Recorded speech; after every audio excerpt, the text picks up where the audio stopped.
Hello everybody, welcome to Grounded Roots Healing. I'm Jason, and I don't know why I do this every time I introduce myself on video, but I do. I'm an alchemist. I'm also an oracle. As in, I have a good idea of which timeline I'm on and how it's going to end. Predict the future, whatever you want to call it. And, the last few days, they've been really rough due to energies. But I'm starting to come out of it. I feel like my connection to my higher self is much stronger.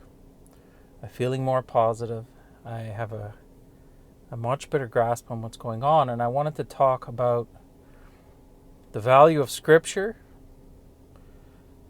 Can you ascend using religion? Now, this is a tough one. So, a big part of me... Okay, so I had my spiritual awakening. Well, the initial one started, I believe it was 2013. And it happened after I listened to Eckhart Tolle. And it was the first time I got a glimpse of the difference between the conscious mind that's inhabiting these bodies, the higher self, the listening, the observer, versus the monkey mind that's doing all the chattering and talking. And then I read a ton of books. I read a lot of scripture. I read a lot of every religion. A little bit of everything, to be honest. And they all have merit. Many of those texts, like the Bhagavad Gita and the Tao Te Ching and there's a ton of Christian Bible verses that are super, super valuable and send you in the correct direction towards enlightenment. And it's a complicated story. And I think the best example of this is the Gnostic Gospel, as far as Christianity is concerned, is the Gnostic Gospel of St. Thomas, or Thomas, which is not included in the Catholic Church version of accepted teachings of. And it was found later on, I think it was 1940s, if I'm not mistaken, in Egypt. It's a Christian document. It was written close to the time of Yeshua, or Jesus. And it sounds identical to Buddhist and Taoist texts that I read. Identical. Before the translators got their hands on these and included them into the Bible, what Jesus was teaching sounded like what you would learn at a Buddhist monastery. So, after reading that, you can understand why they wouldn't include this, right? After reading that, I decided that there's clearly I wasn't so conspiratorial at the time, but there was clearly, at the very least, a drive to control people. And I'm a Catholic, so I can speak to that. But in Catholicism in particular, but I would say most Christian sects of religion, as well as all the others, non-Christian, they've all been corrupted. They've all been taken from their original source and twisted to serve someone. Now, this is the problem with it. There's no problem with being religious, and not at all. But the purpose of religion is to point you in the direction of God. This is the point of it. It's not to worship things or people or beings. It's to point you in the direction, to look, to to get a glimpse of what the reality is with divinity. So the Buddhists say religion is the finger pointing at the moon, and the moon being God. The religion is the device to get you to look in the direction that you need to look. And maybe this is Christianity, this is Hinduism, this is Muslim. Do you see my point? It's all just pointing in the same direction. I see my point. But what we get lost in is looking at this hand and starting to obsess with this. This is the only correct way to get there. No, this is the only correct way to get there. It's insanity. It's insanity. It's never what Yeshua, Jesus, or as he's otherwise known as Master Sananda, intended. In no way did he want to be worshipped. If you read the Gnostic Gospel of St. Thomas, you will understand what I'm talking about. He was forever pointing to you inside. And what they're trying to teach you before the teachings get corrupted is that, and I will explain this in the way that I explain it now, the way I can conceive of it. And before I go on, that's all Scripture is. Scripture is the translation of an idea, translated many times in many cases, from an original idea that was trying to point you in the same direction that I'm trying to point you. And then someone would grab a hold of it, translate it into from Aramaic to Hebrew to Greek to English, and a lot is lost in translation. A lot of this. That being said, much of this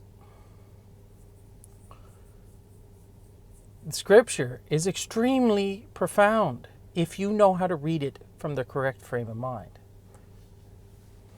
So, what I'm doing right now is doing exactly the same thing that those people that took those ideas and tried to convey them into a, well, not English, but what we're reading now, that was comprehensible and understandable in the language and the concepts that they had at the time that they wrote that text. So they used things like mustard seed, and you know what I'm saying. Like they didn't have advanced scientific knowledge. So when I translate it, I try to do it differently, obviously. But I'm getting the same concepts. What happened was, many of these people never knew Jesus directly. They were hundreds of years later. But they read the information that was left behind, and they created these chapters of a book that was amalgamated into one book, which is the Christian Bible. Now, I might get into why that went that way a little bit later, but the concept here is I'm translating it too. This is what I'm doing. I'm accessing my higher self, just like they had. I have different language. I have different concepts. I have the internet. I have things that they didn't have that I can use to create examples and analogies and a finger to point you in the direction of God. I'm not trying to be worshipped. I'm not trying to be a cult leader. I'm not trying to... This is somebody put a comment on one of my videos. Anyway... What I'm trying to do is get you to see it through my eyes. To trigger something in you that makes you go, a resonance, a knowing. So the way I would explain it, the planet, of which your body and your brain, mind, are part of directly, not any different. You're a fingertip of the planet, and then every other avatar or person that's on this planet is another fingertip. So she is standing here with all these people standing on her, which are their empty vessels.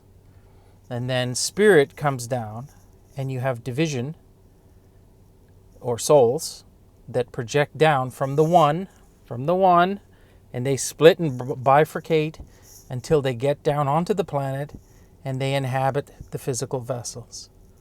And now you have the situation we're in.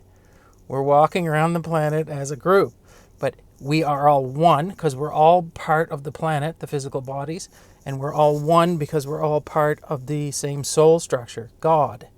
So we meet on planet Earth as one. Now, every religion, it wasn't the original purpose of it, but every one of them teaches separation and sin and to look outside of the body to find God. Jesus said it very clearly. The kingdom of heaven is within you. This is the language he had to use at the time. It was a very simple existence back then. The kingdom of heaven is within you. I would describe it as this. Your soul is within you. You have two toroidal fields, the bottom one being the planet, the top one being your soul. They meet and cross at the center of your body, at the heart chakra. If you learn to live within you from your heart chakra, you have found the kingdom of heaven, and now you have ascended the frequencies, and you can manifest whatever you want, and you have heaven on earth. I.e., your kundalini rises, and you've attained Christ consciousness. This is what Jesus was trying to teach you, but he couldn't have this language. It wouldn't have made sense to anyone. So, he's not to be worshipped. He was a human with a soul who may come back. These people reincarnate many times. They are not limited to one reincarnation. These are ascended masters. They're people who learned their lessons down here, somehow attained enlightenment in a 3D, very deep, dark 3D existence, and they no longer have to incarnate here. There are many, many, many ascended masters. And the true ascended masters are bifurcations of God itself. They're just one division below, and I believe there's 12, with a masculine and a feminine version, so 24. And then there are other entities that came from the bottom up, let's say. So there's quite a few. There's a lot. And they don't have to just inhabit one body at a time on this planet. So it gets really complicated, but why would they? They're an infinite soul, right? Where's the bifurcation start? Where does the soul splitting start? To the point where it ascends down into these bodies. If it's starting at the top where there's 24, then it bifurcates 1,000 times, and they're all the same. So you are Jesus. I am Jesus. Everyone is. And we're at varying levels of waking up to that realization. You are God. Now, if you have a bifurcation down here somewhere where it's very late, so you've divided off more recently, let's say. There's no time, but it gets confusing. But you're a young soul is what they would describe that as. You broke off from the main line and you're trying it a different way down here. This young soul can take the teachings of the higher, older souls, let's say, which are all, of course, all one. They can, it's like the Matrix movie, where you go into a virtual room and you learn Kung Fu by downloading it into your system. You can do this too. And many souls have taken the memories of other souls and used it to build the archetype that they're filling. And now I said at the start of this video that I'm an oracle. I'm a grid worker, an alchemist, etc. It's all the same thing, but that is a style of being down here that exists with other archetypes, other styles of being that have different abilities. R.J. Spina calls it subset of talents and abilities. So this is the way the new earth will be set up. This is all to get to the same point. The 12 tribes of Israel, it'll be tribal structures where there are, say, 7 different archetypes of types of people that lead each tribe. And we all gravitate to where our tribe is going to be, and we help build that new community. Small communities, think small communities. No dictators, no global control, none of this. Sounds amazing. So, where people run into trouble is why religion has turned the way it has turned. How did it go so far from Jesus telling you the kingdom of heaven is within you to worship outside of you and worship this celibate man, usually old, sitting at the front and not normally very chipper, sitting at the front of the church, passing around a collection plate. I've known a lot of Catholics in my life. A lot. Some very devout Catholics. They had a lot of faith. But many, many of those people, even at the end of their lives, had a bunch of fear. Now, why would you have fear if you know, like I know, with every fiber of my being, that this is not the end? And my theory on this is there's nothing that these people are doing wrong. It's that the message they were getting from the church wasn't resonating what they know to be true. They deep down know what the church is pushing, the message they're pushing, isn't the real truth. It isn't 100% true. Therefore, they can't really go all in on it. They can't believe it completely.